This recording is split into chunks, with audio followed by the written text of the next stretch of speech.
దేవుని యొక్క కృప, ఆదివారపు ఆశీర్వాదము కూడి వచ్చిన మనకు దేవుడు మెండుగా అనుగ్రహించునుగాక.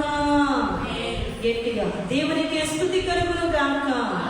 కొద్ది నిమిషాలు దేవుని యొక్క వాక్యమును ధ్యానించుకుందాము.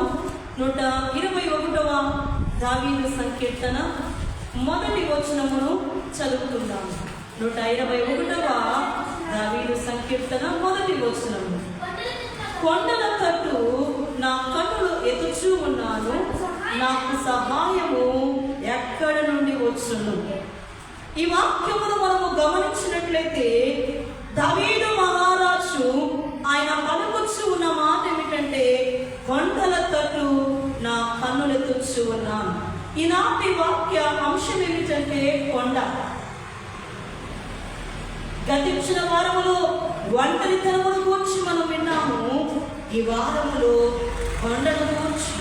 అందుకే భక్తులైన వారు పాడుచు అంటున్నారు, అందరూ నన్ను విడిచినా నీవు నన్ను విడువనంటివే, అందరూ నన్ను విడిచినా నీవు నన్ను విడువనంటివే, నా కొండాయు నీవే, నా కోటాయు నీవే, నా కొండ కోట నీవే యేసయ్యా, నా కొండాయు నీవే, నా కోటాయు నీవే, నా కొండ కోట నీవే యేసయ్యా, అందరూ నన్ను విడిచినా నీవు నన్ను విడువనంటివే, అందరూ నన్ను విడిచినా నీవు నన్ను విడువనంటివే. ఇక్కడ మన ప్రభువు కొండగా కనబడుచు ఉన్నాడు, కోటగా కనబడుచు ఉన్నాడు. మరి కొన్ని సందర్భాలలో యెరూషలేము గోడల తట్టు అంటే గోడగా కూడా ప్రభువు కనబడుచు ఉన్నాడు. అన్ని రూపములలో దేవుడు మనకు కనబడుచు. అయితే ఈ కొండగా ఉన్న దేవుడు మరొక సందర్భంలో కూడా మనం చూసినట్లయితే బండగా కూడా మనకు కనబడినట్లుగా చూస్తున్నాం. బండ కోట గోడగా కూడా ప్రభు కనబడుతూ ఉన్నారు. అయితే ఈనాటి వాక్య అంశము కోట. కోటగా ఉన్న దేవుడే, అయితే కొండగా ఉన్న దేవుడే కొన్ని కొండల మీదకి దిగి వచ్చినట్లుగా మనం చూస్తూ ఉన్నాం. ఆ కొండను గురించి మనం ధ్యానించుకున్నట్లయితే ఎన్నో విషయాలను దేవుడు రాయించారు.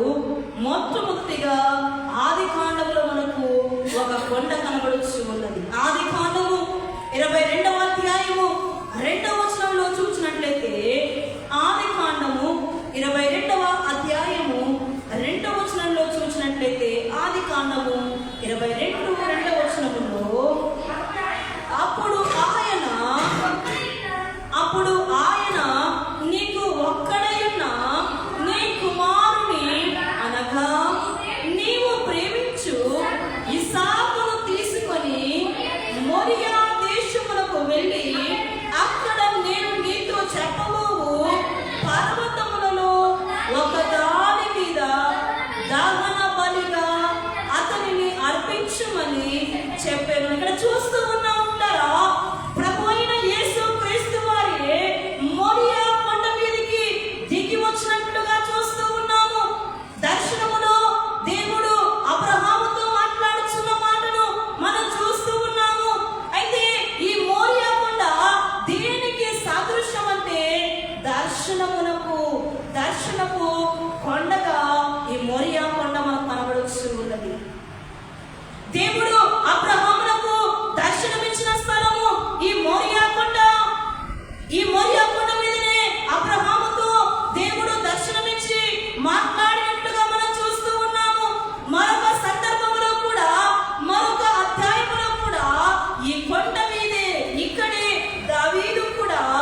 బలిపీఠము కట్టినట్లుగా, మోరియా కొండ మీదనే బలిపీఠము కట్టినట్లుగా మనం చూస్తూ ఉన్నాం. ఇంకా అంతేకాకుండా సొలొమోను మహారాజు మందిర నిర్మాణమును కూడా జరిగించాడు ఇదే కొండ మీద. ఇది దైవ ప్రత్యక్షత కొండగా మోరియా కొండ పిలువబడుచు ఉంది. నీవు కూడా దేవుని ప్రత్యక్షతను చూడాలని ఆశపడుచు ఉన్నావా?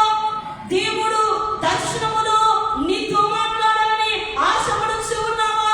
ఇక్కడ అబ్రహాముతో మాట్లాడిన దేవుడు ఒకగానొక కుమారుణ్ణి దేవునికి బలిగా అర్పణగా ఇచ్చివేయమని దర్శనములో మాట్లాడిన దేవుడే నీ శ్రమలో, బాధలో, కన్నీటిలో, దుఃఖములో దేవుడు నీతో మాట్లాడని ఆశపడుచు ఉన్నావా?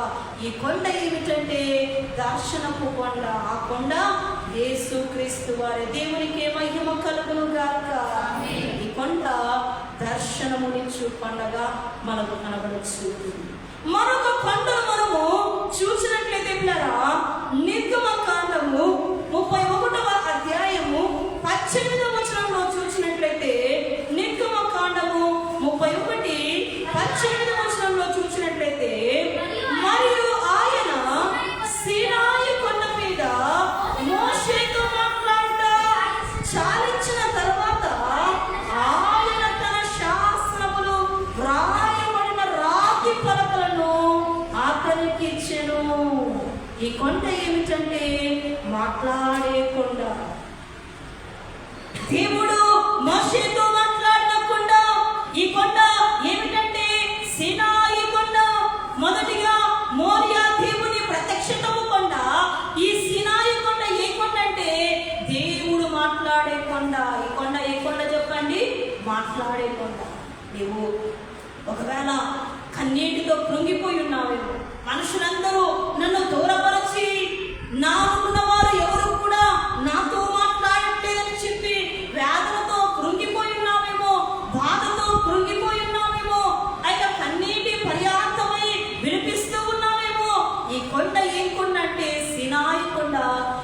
అయితే భక్తులతో మాట్లాడే కొండ. ఇక్కడ మోషే గారితో మాట్లాడి ఆజ్ఞలు కలిగిన పలకలను దేవుడు ఇచ్చినట్లుగా మనం చూస్తూ ఉన్నాం. నీ జీవితంలో కూడా దేవునితో మాట్లాడే అనుభవము, దేవుడు నీతో మాట్లాడే అనుభవము నీవు కలిగి ఉండాలంటే ఈ కొండ మీదకి నీవు రావాలి. ఈ సీనాయి కొండ మీదకి నీవు రావాలి. ఈ కొండ మీద ప్రభు సన్నిధిలో దేవుణ్ణి అడిగేవారిగా, దేవుడు నీతో మాట్లాడేవారిగా, దేవుడు నీకు ప్రత్యక్షమై నీతో మాట్లాడే కార్యం ఏమిటంటే ఈ సీనాయి కొండ మీద జరుగుతుంది. మొదటిగా ప్రత్యక్షపు కొండ మోరియా కొండ. ఈ సీనాయి కొండ ఏ కొండ అంటే మాట్లాడే కొండ.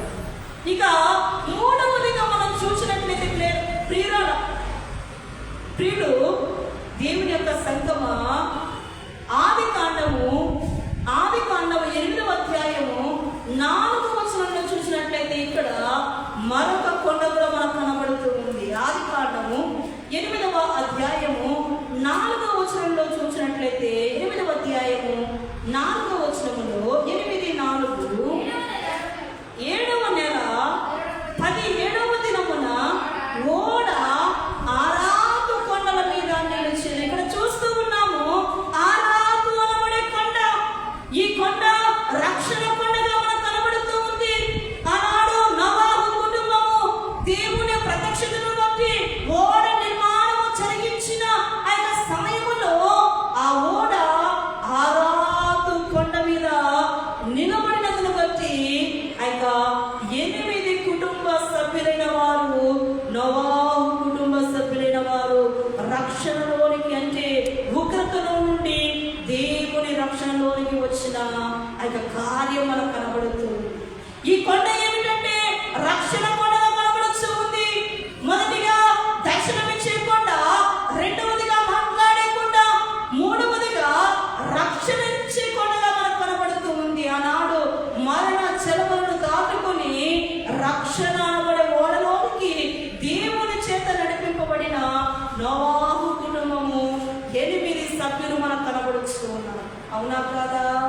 ఎంతో మరణకరమైన జలాలు, దాదాపుగా 40 దినములు 40 రాత్రిలు భయంకరమైన ప్రచండమైన వర్ష జలములలో ఎంతో మంది, లక్షల మంది ప్రజలు కొట్టుకుని పోయారు. కానీ ఈ కుటుంబము దేవుడు నిర్మించమైన ఓడలోనికి వచ్చి ఆ కుటుంబం అంతయు కూడా రక్షింపబడినట్లుగా మనం చూస్తూ ఉన్నాం. ఈ కొండ ఏంటంటే రక్షణ కొండ, రక్షించే కొండగా మనకు కనబడుతూ ఉంది. నీ కుటుంబం అంతయు కూడా దేవుని రక్షణలోనికి నడిపింపబడిందా? ఆయన రక్షణలో క్షేమముగా ఉన్నదా? ఆయన కాపుదలలో ఆనందముగా ఉన్నదా? ఆయన యొక్క కృపలో ఆయన మంచి చేత సంతోషముగా ఉన్నదా? అతి అనుభవంలోనికి నీ కుటుంబము, నీ కుటుంబ సభ్యులు కుటుంబము వలె వచ్చారా లేదో ఒకసారి నీకు నీవే ఆలోచన చేసుకోవాలి. కుటుంబం అంతయు కూడా దేవుని రక్షణలో మనం ఉండాలని చెప్పి మనం ఆశపడి ఆ కొండను వేడుకుంటే, ఆ కొండ రక్షణ కొండ కనుక, రక్షించే కొండ కనుక, క్షేమము దయచే కొండ కనుక ఆ కొండను, ఆ కొండ నీడని ఉంటే రక్షణ మనకుంటుంది. ఈ కొండ ఏ కొండ అంటే రక్షణనిచ్చే కొండ. మోరియా కొండేమో దర్శనపు కొండ, రెండవదిగా సినాయి కొండేమో దేవుడు మాట్లాడే కొండ, ఈ యొక్క ఆరాధ కొండేమో రక్షణ ఇచ్చే కొండ. ఇక 4వదిగా మనం చూసినట్లయితే కర్మేలు కొండ. మొదటి రాజుల గ్రంథము 18వ అధ్యాయము, మొదటి రాజుల గ్రంథము 18వ అధ్యాయము 19 నుంచి 21 వచనాల వరకు మనం చూసినట్లయితే ఇక్కడ ఇశ్రాయేలీయుల వారు 2 తలంపుల మధ్య పోరాడుచుండగా, బయలుదేవతల వైపు వెళ్ళాలా, ఇదిగో నిజమైన సత్యమైన దేవుని వైపు వెళ్ళాలా అని చెప్పి 2 తలంపుల మధ్య తడబడిన ఇశ్రాయేలీయులను కర్మేలు కొండ దగ్గర ఏలియాచి యెహోవాయే నిజమైన దేవుడని తెలుసుకుని ఆ యొక్క కొండ ఏమిటంటే కర్మేలు కొండ. నేడు నీవు కూడా 2 తలంపుల మధ్యలో ఉన్నావేమో.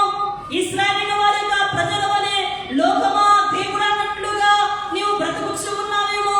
కొన్ని వాళ్ళు లోకమే మేలు, లోకములోనే సంతోషం ఉన్నది, లోకములోనే ఆనందం ఉన్నది, లోకమే నాకు అన్ని రకాలుగా బాగున్నదని చెప్పి నీ ఆలోచన, నీ తలంపులు కలిగి ఉన్నావేమో. కానీ ఇశ్రాయేలీయుల వారు ఎలాగైతే తడబడి ఉన్నారో ఆ తడబాటును తీర్చే కొండ ఏమిటంటే ఈ యొక్క కర్మేలు కొండ.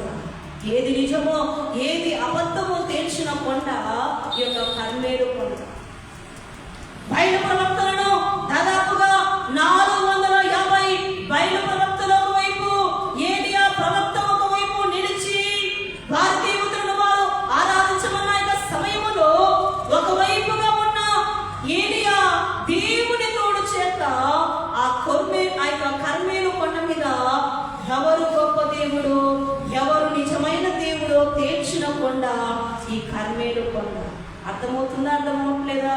దేవునికి స్తుతి కలుగునుగా, దేవునికి కీర్తి కలుగునుగా. ఈ కొండ తడబాటు తీర్చే కొండ.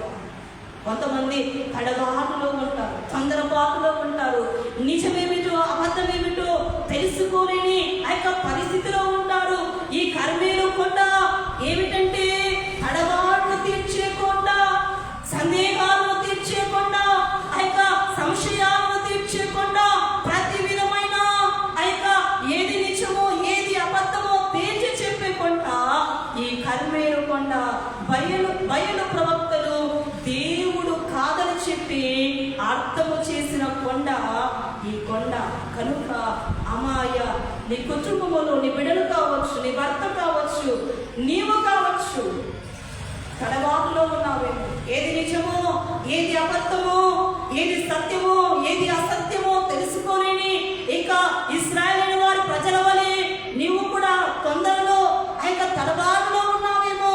ఈ కొండ ఎదుకు వచ్చావంటే నీ తడబాటును, నీ తొందరపాటును, సందేహాలను తీర్చేది ఈ కర్మేలు కొండ. దేవునికి స్తుతి కలుగును కాక, దేవునికి కీర్తి కలుగును కాక. ఈ కొండ అంటే సందేహాలను తీర్చే కొండ, తడబాటును తీర్చే కొండ. ఇక 5వ కొండలను మనము చూసినట్లయితే దావీదు సంకీర్తన గ్రంథము 133వ సంకీర్తన, దావీదు సంకీర్తన 133వ సంకీర్తన 3వ వచనంలో చూసినట్లయితే సియోను కొండల మీద దిగి వచ్చి హెర్మోను మంచు వలె ఉండును, ఆశీర్వాదమును శాశ్వతముగా జీవమును అతడు ఉండవలెనని యెహోవా సెలవిచ్చి ఉన్నాడు. ఇక్కడ మరొక కొండ కనబడుచు ఉన్నది. ఆ కొండ ఏమిటంటే హెర్మోను కొండ. ఈ కొండ దేనికి సూచనగా ఉన్నదంటే ఆశీర్వాదమునకును జీవమునకును సాదృశ్యముగా కనబడుతుంది. నేను ఎంతో మంది మేము దేవుని యుద్ధకు వస్తూ ఉన్నాము, మాకు దీవెన లేదు, ఫలింపు లేదు, ఆశీర్వాదము లేదు, వృద్ధి లేదు, సహాయము లేదని చెప్పి చాలా మంది బాధపడుతూ ఉంటారు. అయితే ఈ హెర్మోను కొండ దేనికి సాదృశ్యం అంటే జీవమునకును, సంతోషమునకును, అలాగే ఆశీర్వాదమునకును, శాశ్వత జీవమునకును సాదృశ్యముగా కనబడుచు ఉన్నది ఈ ఆశీర్వాదం యొక్క హెర్మోను కొండ. అందుకే కొన్ని సందర్భాలలో ఇక్కడ హెర్మోను మంచు అని రాయబడి ఉన్నది. ఈ మంచు దేనికి సాదృశ్యం అంటే ఆశీర్వాదములకు సాదృశ్యముగా మనం కనబడుచు ఉన్నది. పరలోక సంబంధమైన ప్రతి ఆశీర్వాదము కూడా ఈ హెర్మోను అనబడే క్రీస్తులో మనకు కలిగి ఉన్నవి. దేవునికి మహిమ కలుగును గాక. అర్థమవుతుందా? అర్థమవట్లేదా? ఈ కొండ ఎలాంటిది చెప్పండి?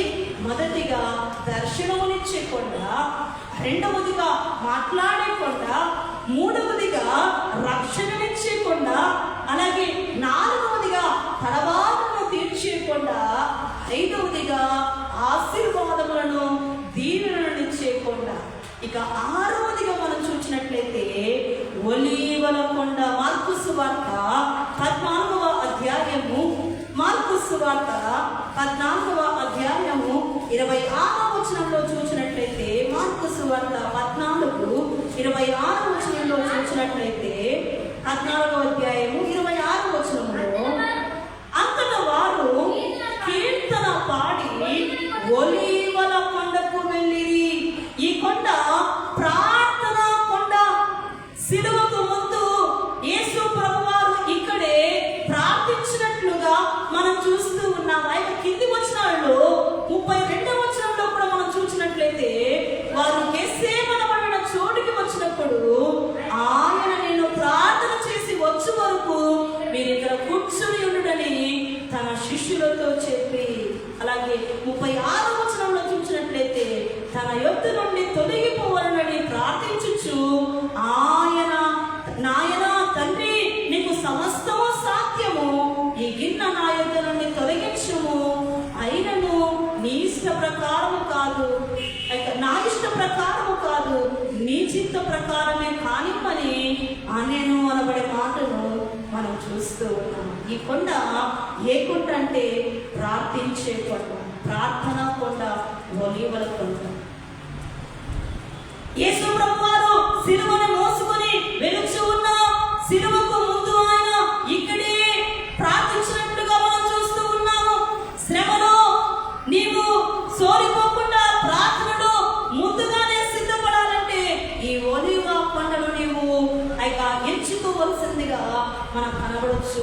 ప్రార్థన ప్రకారముగా ప్రార్థనే కంచెనగా మనకు కనబడుతూ ఉంది.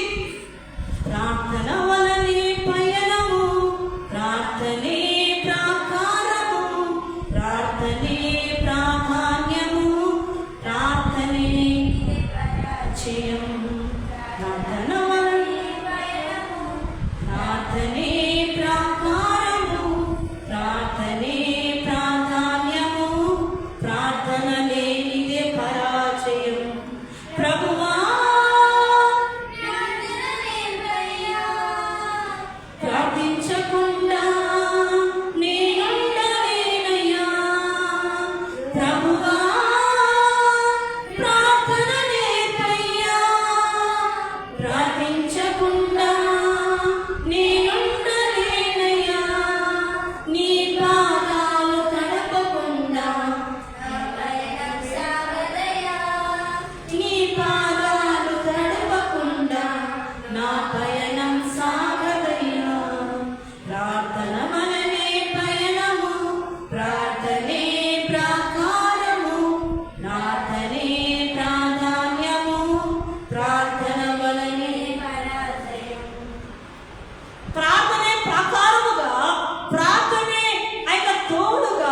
ప్రార్థన లేనిదే పరాజయముగా మనం కనబడవచ్చు. ఒకవేళ నీవు ప్రార్థించకుంటే, నీ కన్నీటిలో ప్రార్థించకపోతే, నీ దుఃఖములో ప్రార్థించకపోతే, నీ శ్రమలలో ప్రార్థించకపోతే, నీ అవసరతలలో ప్రార్థించకపోతే, నీ యొక్క సహాయ సమయములో దేవునికి ప్రార్థన చేయకపోతే, నీకు అన్ని పరాజయములే, నీకు అన్ని అపజయములే.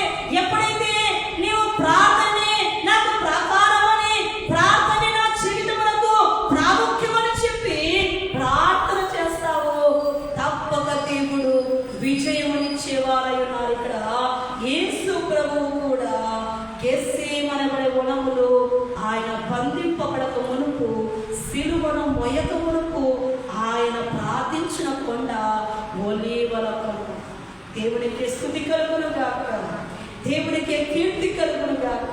ఈ కొండ ఏ కొండ అంటే ప్రార్థనా కొండగా మనకు కనబడుతుంది. ఈ శ్రమలో, ఆ శ్రమను బట్టి నీరసపడిపోకుండా, బలహీనపడిపోకుండా, సోలిపోకుండా, మూర్ఛ కలిగి నీవు మూర్ఛిల్లకుండా నిన్ను కాపాడేది ఏమిటంటే ఈ ప్రార్థనా కొండే కనుక ప్రార్థనలో నీవు ముందుగానే సిద్ధపడేది ఈ ఒలీవ కొండ.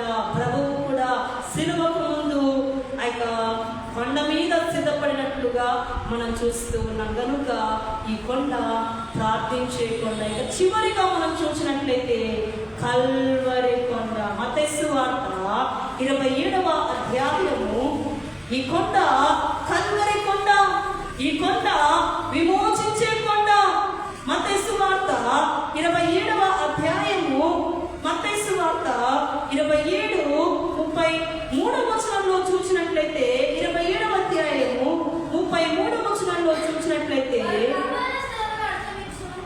చదవండి. వారు విలుచి ఉండగా కురేనీయుడైన సీమోను ఒకడు కనబడిన, ఆయన సిలువ వేయుటకు అతనిని బలవంతము చేసిరి.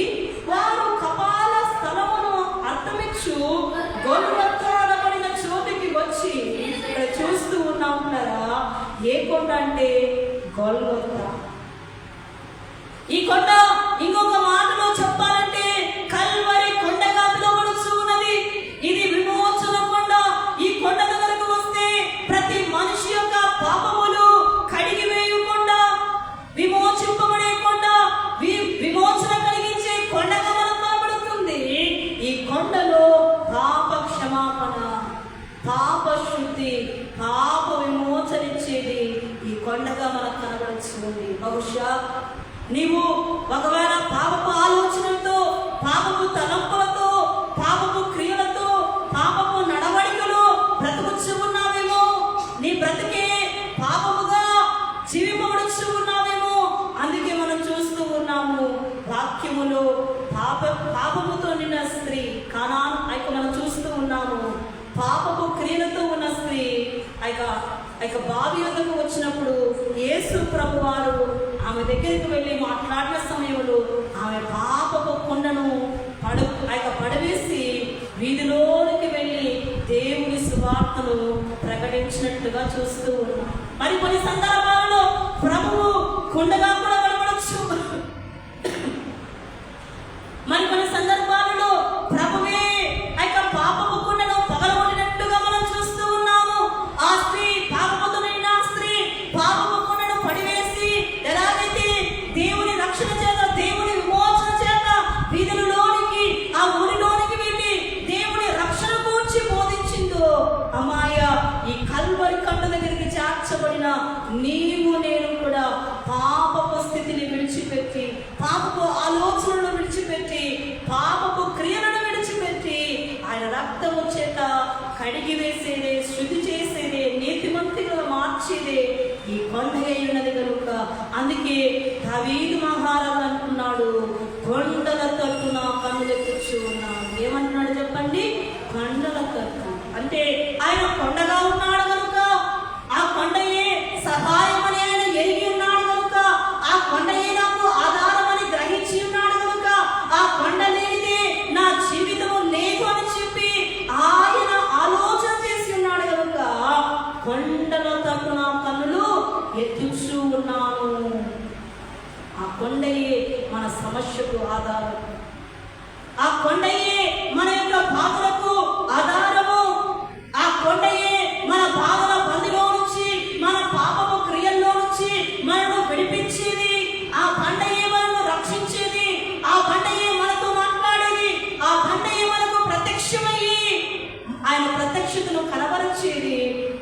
కొండయే మన స్థితిగతులను మార్చేది, మనకు ఆశీర్వాదములు అనుగ్రహించేది కనుక ఆ మాయ ఇంకా నీవు మొండిగా ఉన్నావేమో, బండగా ఉన్నావేమో, మొండి హృదయాలను కలిగి, పాపము హృదయాలను కలిగి అలాగే బ్రతుకుచ్చు ఉన్నావేమో.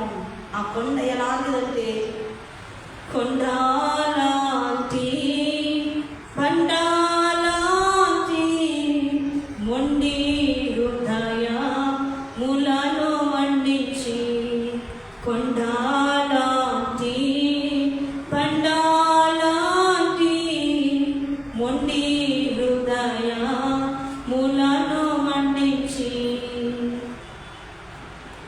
పండియున్న పాపులనైనా, పండియున్న పాపులనైనా పిలచుచుండే పరము చేరా, పిలచుచుండే పరము చేరా, సిలువ చెంత చేరిన నాడు కలుషములను కడిగి వేయు, సిలువ చెంత కలుషములను కడిగి వేయు. నీ ముందు ఉన్న కొండలాంటి బండలాంటి సమస్యల వైపు నీవు చూడు. ఆ కొండని ఆ బండని ఆధారము చేసుకొని కొండగా ఉన్న దేవుడు ఆనాడు ఇశ్రాయేలు ప్రజలు దాహముతో బాధపడుచు ఉన్నాడు. మోషే గారు దేవుడు ఆ బండను చూపించి మోషేతో ఆ బండను కొట్టమన్నప్పుడు ఆ బండలో నుండి వచ్చిన నీరు చేత దాహమును ఎలాగైతే తీర్చుకున్నారు ఇశ్రాయేలు అయిన ప్రజలు. బండలాంటి హృదయము, బండలాంటి హృదయము, బలహీనమైన హృదయముతో నీవు బాధపడుచు ఉన్నావేమో. ఆ బలహీనతలో, ఆ శ్రమలో కృంగి వేసారిపోయి నా కుటుంబంలో ఇక ఏది కూడా ఇక ఇంతే, ఇక అంతే అన్నట్లుగా నీవు బాధపడుచు ఉన్నావేమో. కొండగా ఉన్న దేవుడే నీ సమస్యను తీర్చి, నీ బాధను తీర్చి, నీ కన్నీటిని తుడిచి ఆయన బిడ్డగా, ఆయన కుమారునిగా ఆయనతో ఉంచుకునేది ఆయన కొండ.